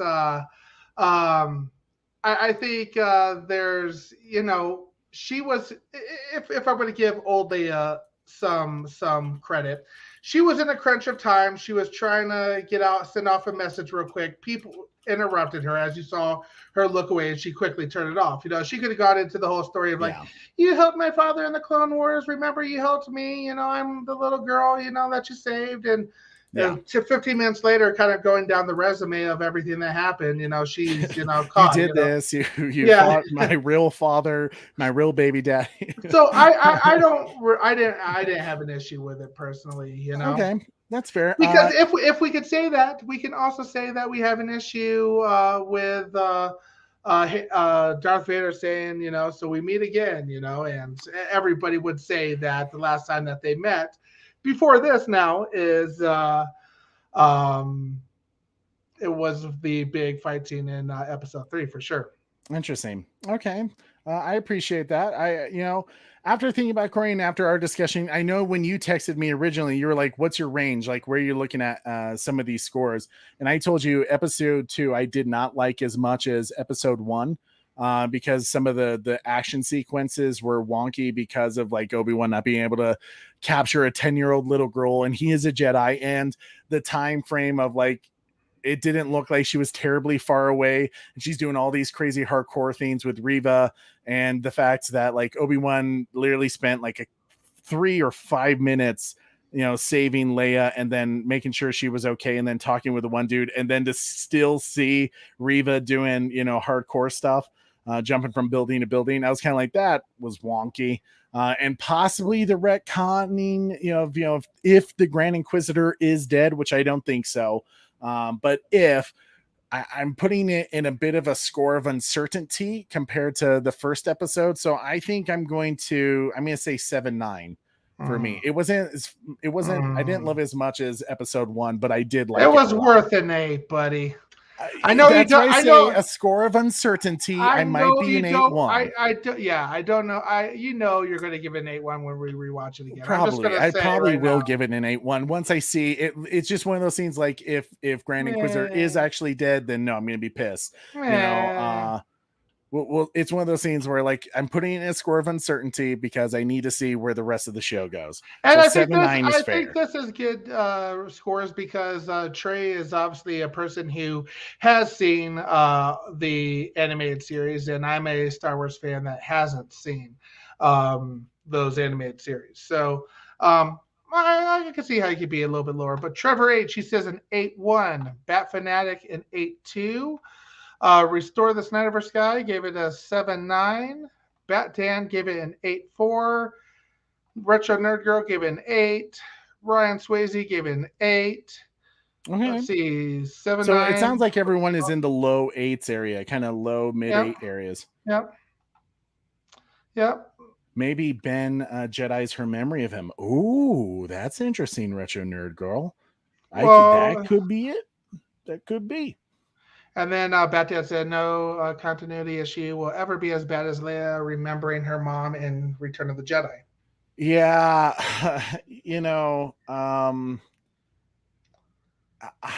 part of me, I try to fix that in my head all the time, Bat-Dan. Because I just don't want to believe that it was just that poor of planning from George Lucas. So part of my brain says like, oh, it was, like she's not talking about her real mom. She was, or maybe she sees visions of Padme. That's how I always like kind of put it in my head. Like it's visions or dreams of Padme as a young girl. Because I mean, she would have that ability. She is force sensitive, so. Let's see. What else do we have here? 7-9 from Trevor H. Or no, 7-9. All right, I think he was commenting with the 7 from Mask of Shy and an 8-8 from our boy El Necron was all about it. All right. Thank you, El Necron, being on the high side with me. Restore the Snyderverse guy with a $5 super chat. Oh, thank you so much, bro. I appreciate that. Thank you. # Restore the Snyderverse guy. This was a great breakdown, fellas. Thank you. Yeah, I thought. When I watched it, I felt good about it. It was like one of those like, oh man, thank God I watched all those Clone Wars shows a couple years ago because now I can I know what's going on. And I am a big Star Wars fan. So I do know some of the lore and some of the themes in the background, even though I couldn't remember Alderaan. Ooh, yeah, lost a lot of credit on that. Lost a lot of credrit on that. I was gonna total braid fart. I was gonna let you like. Normally, I'm all about helping you, but that was such a big, like. You're on your own now, John. I was half tempted to like start saying what some of the. I was waiting for the chat to catch up because I knew we were gonna see like the Alderaan places, and stuff like that, which would have made it even more funnier. But you figured it out before they came in, so I was. Thank you, I appreciate that. It took me a moment, but # Restore the Snyderverse guy. Thank you so much for the $5 super chat. This is for you, sir. You don't know the power of the dark side. Thank you so much, brother. It's so good. Well, guys, that is the end of episode 2. Obviously, leaving us off with that craziness with Hayden Christensen coming back as Darth Vader. But Corey, I do have the schedule for the future Star Wars episodes. Episode 3 comes out June 1st. Episode 4 with June 8th, and then episode 5 with June 15th, and then season finale with June 22nd. Oh my goodness. It's going by quick, right? Like I agree. It's a short season, 6 episodes, which is interesting. I wonder if they did that on purpose. But I think no matter what, the fact that Ewan McGregor is back, Hayden Christensen is back, who knows if Liam Neeson is actually going to make an appearance or if we'll just hear his voice. I think he's back too. Based off that hints that they did. Especially with Spider-Man No Way Home, damn straight that Disney kept this under wraps. Yeah. Oh, absolutely. I mean, and that's why I say like at this point they almost should just come out and say, because when they did that recap, they were, like I said, they were basically nudging you, going like, "Oh, he's back. You just wait." I mean, and that's why I say like maybe that would have been a moment to kept under wraps, secret. To the point where when you do see him, I mean, we all knew it was going to happen. Yeah, we know it's coming. Just like we all knew that Tobey Maguire and but didn't that drive you to the theaters, Corey, to see if it was true? I mean, we knew, but there was also that possibility because they never confirmed it. This would drive people to buy Obi-Wan Kenobi would drive people to buy Disney Plus. So it's the same thing. That's fair. But I agree, Trey. Obi-Wan Kenobi is great so far. So total score for me is a 8.4. If you take the 8.3, 8.5, 8.4-ish area. So Okay. And I think I'm right at like an 8.2 at the moment, yeah, or 8.1, something like that. So I think we're pretty good on where we are. I think this is by far the best Star Wars series that we're ever going to get. One of the over best Mandalorian. For this you, is already, as big as a Mandalorian fan that you are, this is already better than the Mandalorian in my opinion.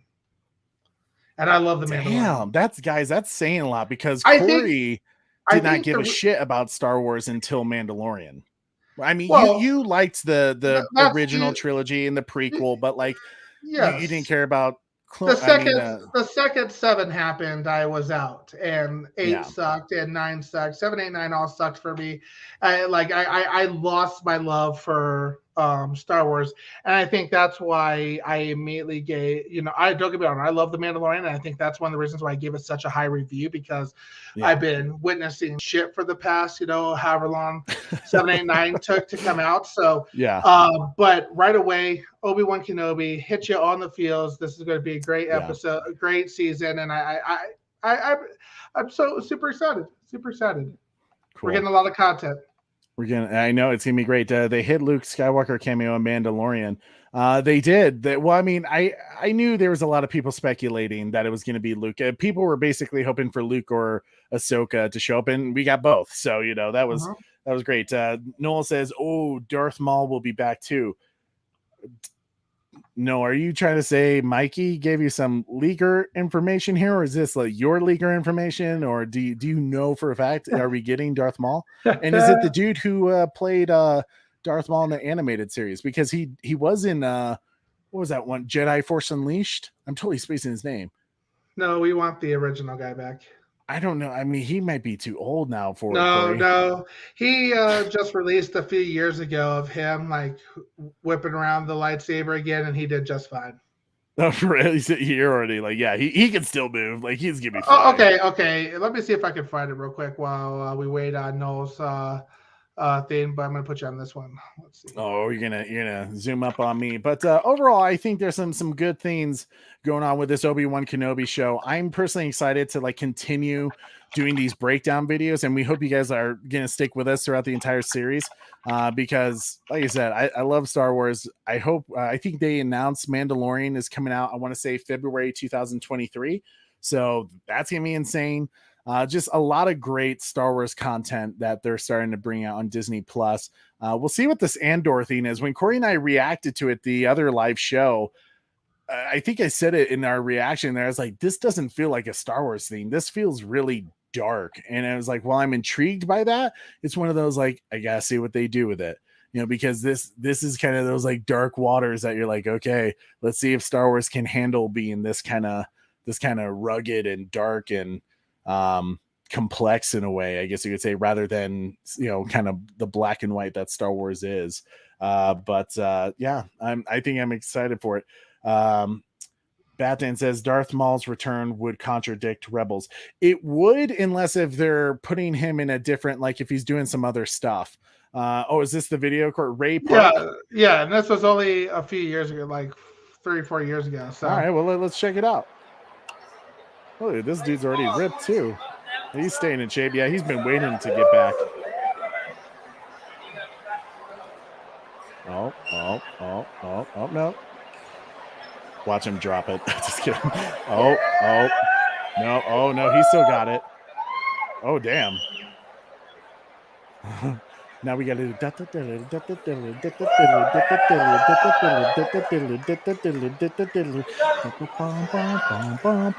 holy shit. Oh, damn. Oh, okay. Yeah, he still got it. Yeah, well, if he wants to come back, why not? Why the hell not? Right? El Necron says, slap the makeup on, no one will know. Yeah, agreed. Right? Hints in the flashback in some of Ray Park's. Man, it's hints in the flashback in some of social media. Oh, I may have to check that out. I haven't heard. Him say anything. I just showed you him just now. He clearly has it. So Yeah, I mean, you're right. So he could be back. I mean, two different people have played Darth Maul now. One just animated. This one, obviously, live action from Phantom Menace. But if he wants to come back, you know what? At this point, anyway, we can get Darth Maul. I'm game. Now, Trey, you know the lore a little bit better than I do of these animated series. Yeah. I know that Darth Maul does come back in Clone Wars. And the next time you see him again is at Rebels. Mm-hmm. The man just keeps finding ways not to die. So maybe, but Obi-Wan doesn't fight him again until Rebels. He doesn't see him or fight him again until Rebels. So maybe that's season 2. Maybe this is a standalone season, and then season 2 will be sometime Obi-Wan in the Rebels. That could be cool. So we could see even like basically Darth Maul's rule over the underworld. Absolutely. And kind of lead up to them coming back against each other. That could be dope. I would appreciate that. I mean, anyway, like I said, if Ian McGregor wants, even after season 2, and he's like, you know what, I think there's story for season 3. As long as it doesn't make any issues with future film, the films that obviously happen that have already been made, then, if he has a story that he wants to do with Obi-Wan, sign the check. I'll watch it because Obi-Wan's my favorite. I love Obi-Wan. I love Darth Maul, the ultimate survivor. He always finds a way. He does. He really does. And it made his, while he was super cool in Phantom Menace, and it was kind of sad that his character died in that first episode, when you find out that he's still alive and he returns, they gave him such a great story arc in Clone Wars, Rebels.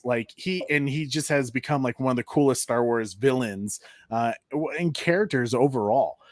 Corey, trust me when I say this, you need to watch Clone Wars and Rebels. I think even Disney Plus has the essential Clone Wars episodes you need to watch to know some things, because they even get into some really deep Force lore with Darth Bane, the 3 sides of the Force, balance, the dark side, the good side. And when they get into the Force lore, I loved those episodes. Those episodes totally made Clone Wars for me. And the final season of Clone Wars was probably some of the greatest animated show I've ever seen. They whatever they did in those final few episodes, they changed their animation around to where it was cinematic looking. It was one of the coolest things I've ever seen. So definitely check out Clone Wars if you haven't, Corey. Will do. But guys, as we come to an end, I just want to say once again, thank you so much for hanging out with Super Bro Corey and I doing our first ever Star Wars breakdown review. I'm excited about this because, like I said, I love Star Wars, especially Obi-Wan Kenobi has always been my favorite Jedi. So the fact that I can now do a review of this character and kind of dive in deep into what's going on in his life before obviously his demise in episode 4, to me is just all the more exciting. And I just can't wait for the next episode. This show I'm really hyped for.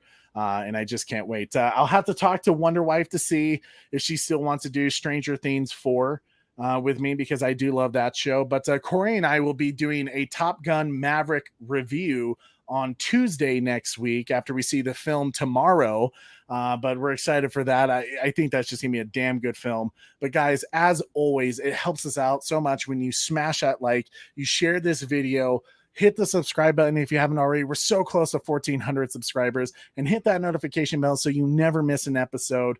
And after this video ends, leave a quick little comment. Tell us which episode you liked more. Say episode 1 was the best, episode 2 was the best so far, or just say hashtag Obi-Wan Kenobi, or you could even be hello there, favorite Obi-Wan quote. I don't care. Whatever, something's waiting in the bushes of love, something like that, or rocking and rolling down to the beach I'm strolling. You know that song, right, Corey? Seagulls poking at my head. Not fun. I said seagulls. Stop it now. Oh